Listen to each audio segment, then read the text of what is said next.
So thank you, Penny, for agreeing to come and talk to us today about the challenges of communicating with persons with dementia. Yes, thank you. Thank you for having me. Yeah, you're welcome. And you're in the PN program at Vancouver Community College. Yes, yeah, level 4 now. That's fantastic. Yeah. And I know you have a story to tell us in a little bit about your experience of communicating with someone with dementia who was nonverbal. Yes, that's right, yes. Yeah. Yeah, and I do know that it's very important to have a rapport with any patient or client. Yeah. And that must be so difficult when the person can't converse with you, seeing as how conversation is such a key part of getting rapport. It can be quite difficult, yes, verbal or nonverbal. But for sure, definitely nonverbal. You know, you never know. You go into a situation and if they're nonverbal, it's hard. You don't know where to start and you don't know what to say right off the bat. So it's really important to try to build rapport in different ways, you know? Like maybe looking to give them a compliment or looking around the room to see what you can relate to, you know, and or even trying to make them laugh, you know? Doing something that right off the bat shows that you're, you know, focused in on them and you're curious about them. Yes. Yeah. Curious about them and friendly. Yes. Interested in them. Being sincere. Yeah. And all of those things come from your facial expression and your tone of voice. Definitely. Yes. Yeah. So a person can get enjoyment from that, even if perhaps they can neither express themselves or maybe be unable to understand what it is that you're saying. Yes, exactly. Yeah, for sure. So you mentioned looking for topics or looking for things that could be a topic for starting a conversation, like something in the room. Yeah, so you can you look around their room and sometimes they have pictures of their family, or they'll have like a little area sometimes of maybe some knitting can be on the table or some coloring stuff, and you just look for something that you can zone in on and create a story from that, you know, like something you can discuss, you know. Yeah. And usually we think of a conversation or discussion as people taking turns going back and forth and doing that. Yes.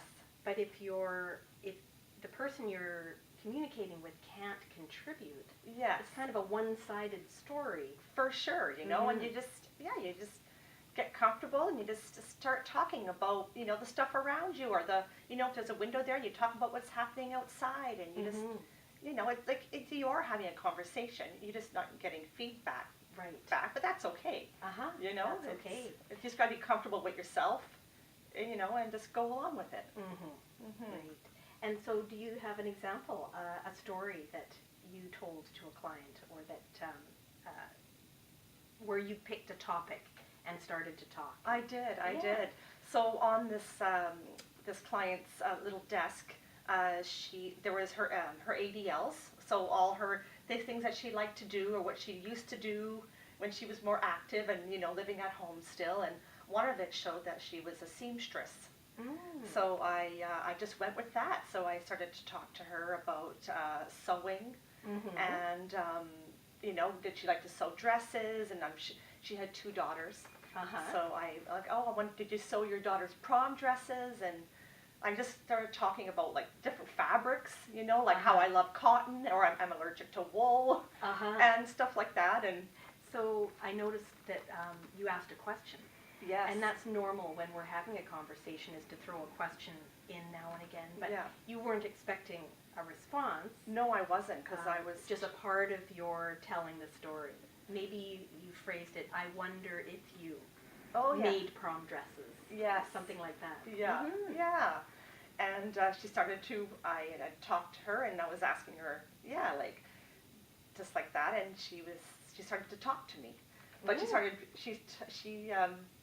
it said on her ADLs that she spoke German and English, but when she spoke to me, it was all in German. So, you know. Did that surprise you when she started to speak? Absolutely, because when I first gone into the field, CPE, they told me that she was nonverbal. that she didn't talk at all. And I was okay with that because my last client in level 1 was totally nonverbal. So I was prepared and I thought, okay, I can go with this again, you know. And then when I started, you know, just, you know, my everyday talking to her, she started full on talking to me in German. And I'm like, well, this is fantastic, but I don't know what you're saying. So but it was great to see. And so when she spoke to you in German, how did you respond? Well, I got nervous at first. I thought, oh, this is great.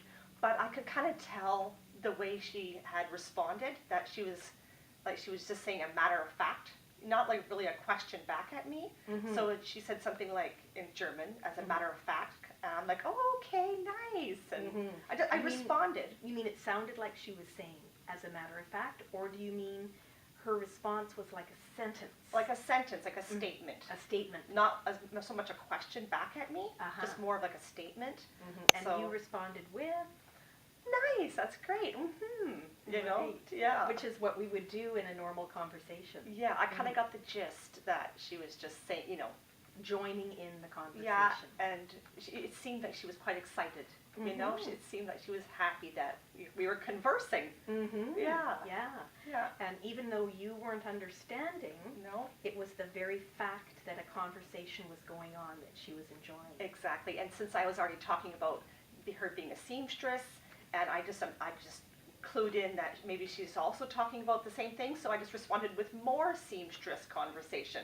So, you know, it was back and forth. Yeah. And who knows, it could be because she had known English in the past. Yes.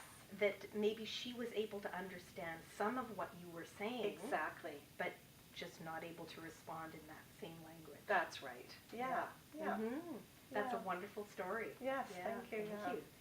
I have another story from one of your classmates who couldn't be here today. Oh, okay. She asked me to tell it. It's very similar but has a different focus. Okay. And she mentioned how when she tells a one-sided story that we call a pocket story, because you can just have them in your pocket and ready to pull out when you need them, that in order to remember to keep her sentences short and simple, she relies on appealing to the senses. Yes. Sight and smell, touch and sound. Yeah. And examples of that are using words that are very colorful or that describe something in a colorful way. Sense of smell, you might describe, you know, how grass smells when it's freshly cut, or the smell of something baking. Something that will waken up a memory maybe of that in the person who's listening. Yeah. So her story, it's a very brief little pocket story. And again, like your story, in the chart, it said that she was non-communicative and wouldn't respond. But nevertheless, she decided to, when she was helping him to have a meal, to fill in the silences by telling a pocket story. Yeah. She knew that he had been a pilot. Oh, okay. So her first sentence was about the blue sky that day, or how blue the sky had been recently. Yeah. So it went like a very sunny blue sky today, and my dog Chewy has eyes like pools of bright blue sky, and his fur is fluffy and as soft as paintbrushes. Wow. And he barks and howls, but in a friendly way, like he's trying to talk to me. She wrote, the client was very unresponsive. His face was unresponsive. He wasn't moving his head, so very unresponsive. But she continued with her story. Yeah. She said, so me and my dog Chewy like going for walks together. And at that moment, he turned his head, looked at her with a big smile on his face, and said, Chewy. Oh. And she was so astonished for a minute, she didn't continue her story.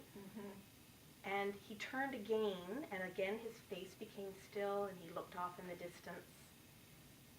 And she continued telling her story, but what she said she really wanted to let us know was never assume there's non-understanding going on. Exactly. And that the senses, appealing to the senses, is very powerful and can wake up those memories. Yes, for sure. And she felt that that's what had happened. Yeah. Yeah. So her story talks about how using the senses can wake up memories of maybe a topic. And your story showed telling a story can wake up the memory of having a conversation. Yes. And being able to converse. Yeah, yeah. And I think it's also important too just to remain client focused and focusing on them and their abilities and their memories, and you know, it's good, you know, it's important. Just remember it's about them, you know. Yeah. Right. And to communicate with the person as though they're a person. Absolutely. And they still are. Yeah. Yeah. That's very true.